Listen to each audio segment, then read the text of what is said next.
تراویح بھی آپ مائک سے زور سے نہیں پڑھ سکتے ہیں لوگوں کی نیند میں ڈسٹرب ہو، کیونکہ تراویح سنت ہے، فرض نہیں ہے۔ جو لوگ بیمار ہیں وہ سو رہے ہیں۔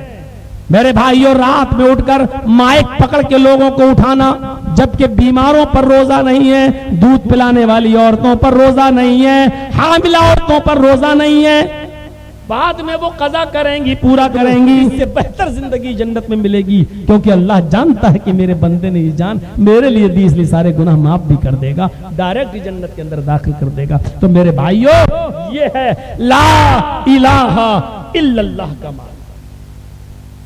فَأَفْضَلُهَا قَوْلُ لَا إِلَهَ إِلَّا اللَّهِ، سب سے افضل کیا ہے؟ لا الہ الا اللہ۔ لا الہ الا اللہ کا مفہوم سمجھ گئے؟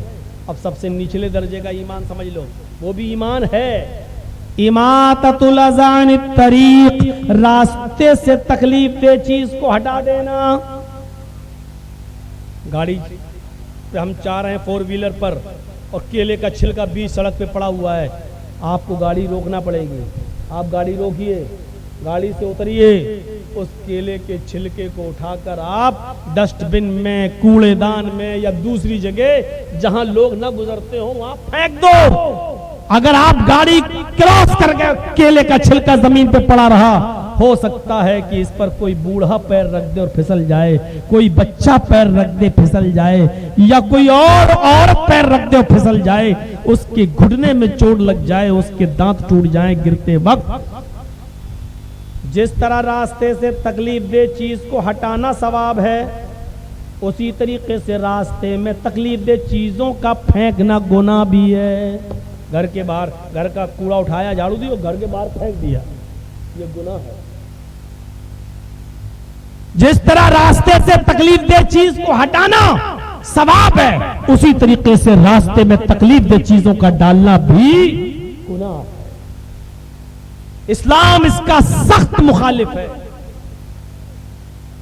یہ نہیں کہ مسلمان گزر رہے ہوں تو کیلے کا چھلکا ہٹا دو، کانٹا ہٹا دو، نہیں، عام شاہراہ ہو، لوگوں کے گزرنے کا راستہ ہو، فوراً کوئی بھی گزرتا ہو، آپ وہاں سے پتھر پڑا ہے ہٹا دو، کیلے کا چھلکا پڑا ہے ہٹا دو، کانٹا پڑا ہے ہٹا دو، غلاظت و گندگی پڑی ہوئی ہے تو ہٹا دو۔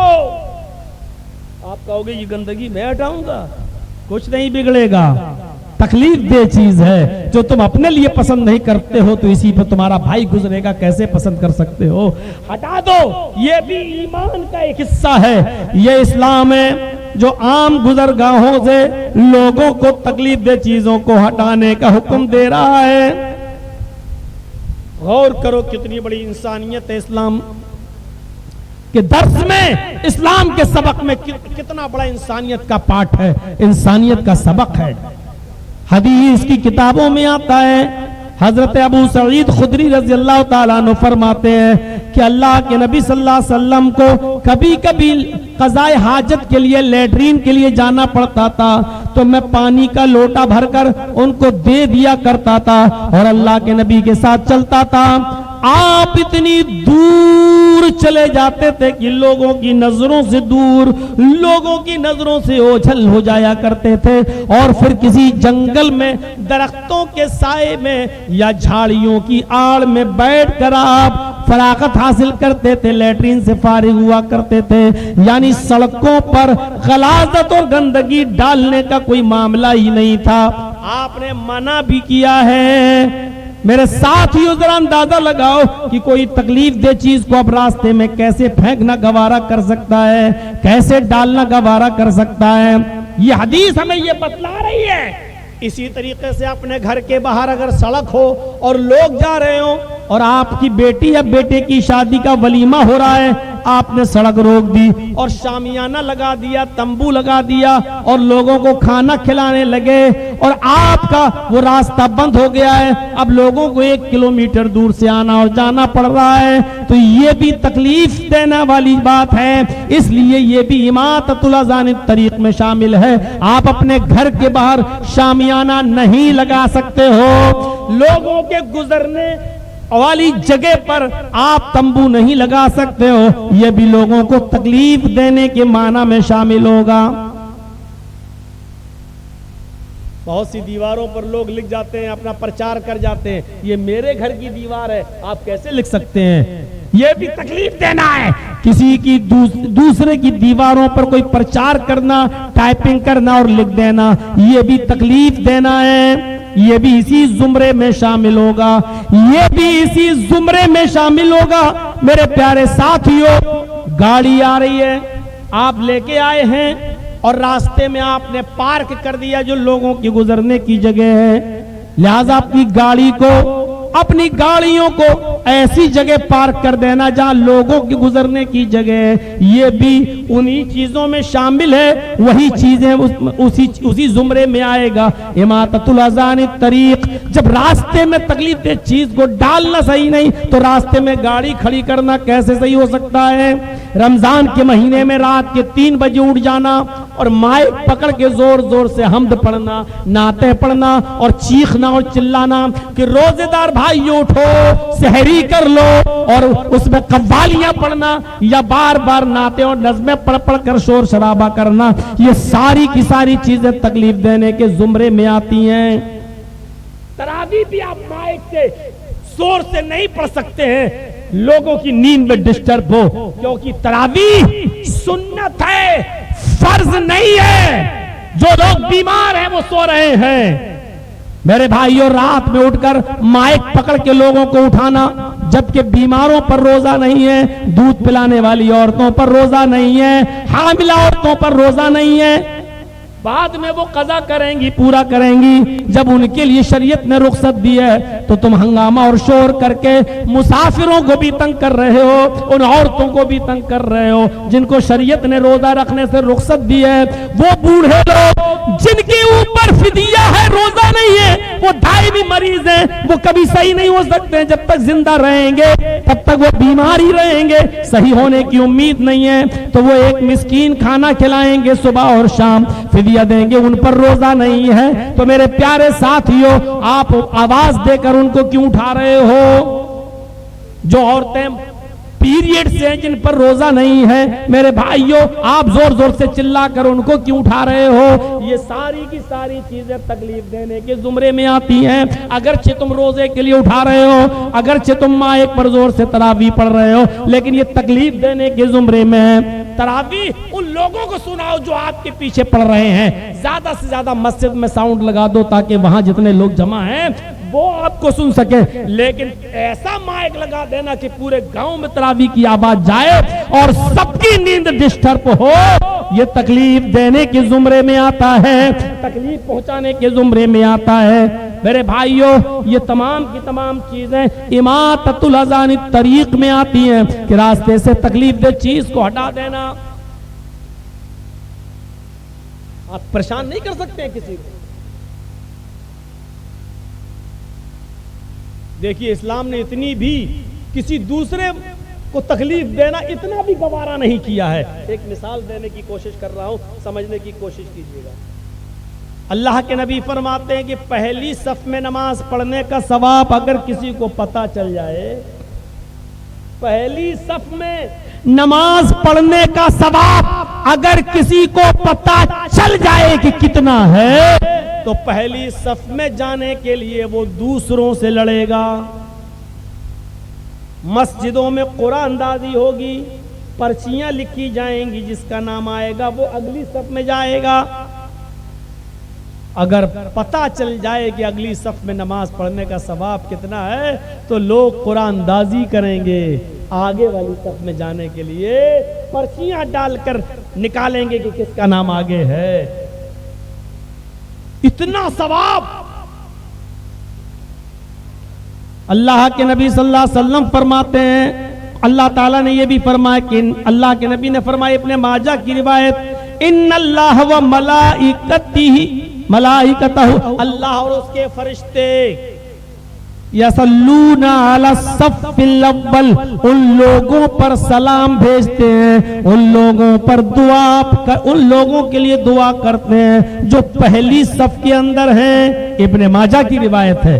غور کرو کہ قرآن میں اللہ نے کیا کہا، ان اللہ و ملائکتہ یصلون علی النبی. ابن ماجہ کی حدیث میں کیا ہے، ان اللہ و ملائکتہ یصلون علی الصف الاول. جو جملہ اللہ تعالیٰ نے نبی کے لیے استعمال کیا، اللہ اور فرشتے نبی پر سلام، نبی پر دعا اور رحمتیں بھیجتے ہیں. اللہ کے رسول نے وہ جملہ پہلی صف کے لوگوں کے لیے، اللہ بھی اور فرشتے بھی دعا کرتے ہیں ان لوگوں کے لیے جو پہلی صف میں. اب غور کرو کہ پہلی صف والوں کا مقام کتنا بلند ہوا، پہلی صف میں جو نماز پڑھتے ہیں ان کا درجہ کتنا بلند ہے. اللہ اور فرشتے جس کے لیے دعا کر رہے ہیں. لیکن اللہ کے نبی صلی اللہ علیہ وسلم آگے یہ بھی فرما دیتے ہیں کہ اگر تم بعد میں آئے، مسجد کھچا کھچ بھری ہوئی ہے، تمہیں پیچھے جگہ مل رہی ہے، تو آپ نے فرمایا من ترک الصف الاول مخافۃ ان یؤذی مسلما. اگر کسی نے اس لیے پہلی صف میں جانا چھوڑ دیا کہ نہیں، پہلی صف میں جانے کے لیے ہمیں لوگوں کو چیرنا پڑے گا، لوگوں کو اپنے ہاتھوں سے ہٹانا پڑے گا اور پھر پہلی صف میں جانا پڑے گا، اس نے پہلے صف میں اس لیے جانا پسند نہیں کیا کہ ہمیں لوگوں کو ہٹا ہٹا کر جانا پڑے گا، اور اس نے پچھلی صف میں نماز پڑھ لی تو اس کو وہی ثواب ملے گا جو اگلی صف میں نماز پڑھنے والوں کو مل رہا ہے. اس لیے کہ یہ دوسرے مسلمانوں کو تکلیف نہیں دینا چاہ رہا ہے، جو پہلے سے بیٹھے ہیں ان کو ہٹا نہیں رہا ہے. غور کیجئے میرے بھائیوں، کتنا بڑا درجہ اور کتنا بڑا مقام، کسی مسلمان کو تکلیف نہ دینا کتنی حیثیت رکھتا ہے. یہ پہلی صف میں نماز پڑھنے کے لیے قرآن دازی کرنے لگے، اتنا ثواب.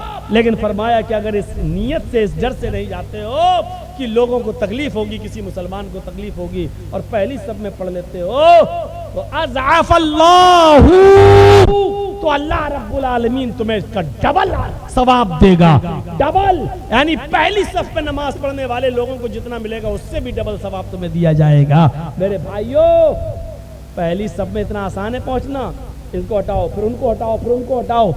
غور کرو، وہی نبی جو فرماتے ہیں کہ جو جمعے کے دن سب سے پہلے مسجد کے اندر آیا اس کو 1 اونٹ کی قربانی کا ثواب دیا جاتا ہے. سب سے پہلے مسجد میں جانا، نماز پڑھنا، نوافل کا اہتمام کرنا، کثرت سے درود پڑھنا، تو سب سے پہلے جمعے کے دن مسجد میں جاتا ہے اس کو 1 اونٹ کی قربانی کا ثواب ملتا ہے. لیکن فرمایا کہ اگر تمہیں عذر ہے نہیں جا پائے اور جب تم جمعے کے لیے مسجد میں پہنچے تو مسجد کھچا کھچ بھری ہے، فرمایا تم دوسروں کی گردنیں مت لانگو، جہاں جگہ مل جائے وہیں بیٹھ جاؤ، اس لیے کہ دوسروں کی گردنوں کو لانگتے ہو پھلانگتے ہوئے آگے بڑھو گے تو اس سے مسلمانوں کو تکلیف ہوگی.